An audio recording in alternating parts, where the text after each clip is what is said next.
You're an exec producer on this, right? I have to know, who is the Real Housewives of Salt Lake City villain?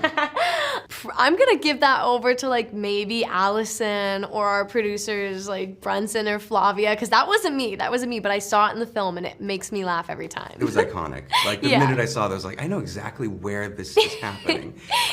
Your character Clara is going through a lot in this movie, like grief, trying to grow up a little bit too quickly, things like that. When it comes to roles like this, when you're dealing with grief, do you find that in real life applications, like having gone through something in a scenario can prepare you for that?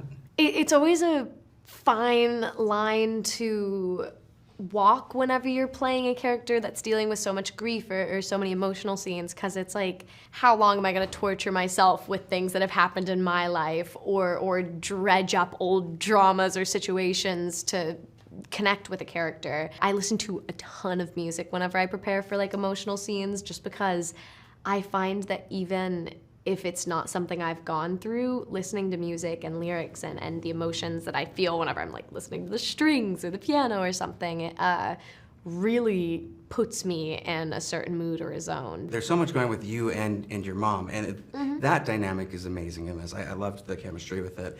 Well, but your mom is going through a lot of different other things. If you could like write a book for her as your character to be like, here's how you can get through what's going on, what would you write? I don't know, because it's such a hard situation, because watching the movie, I'm like, well, you guys should be doing this or you should be doing that. But whenever you're watching it, neither of them know what's going on in each other's lives. I don't even think that it needs to be a whole book. I think it's just a simple, like, communicate.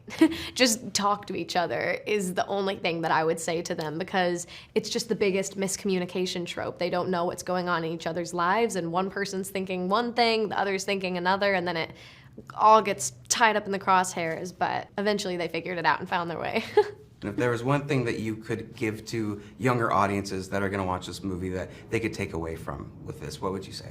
I used to say that everything happens for a reason and to keep that in mind, but I think that that's really hard to keep in mind sometimes, and I think that that's applicable to some things but not others. Even thinking back to situations or things that I put myself in or that I've just been in that I couldn't help, that like make me feel icky or upset, I look back and I'm like, everything that's happened to me, everything that I've been through, it happened, and I might not have been able to see a light at the other end of the tunnel at the time, but I have to be happy with who I am now, so I can't look back and regret what I've done in the past. So I guess what I'm trying to say is just not regretting decisions you've made or being embarrassed of your past, because it's made you who you are today, and that's something to be proud of.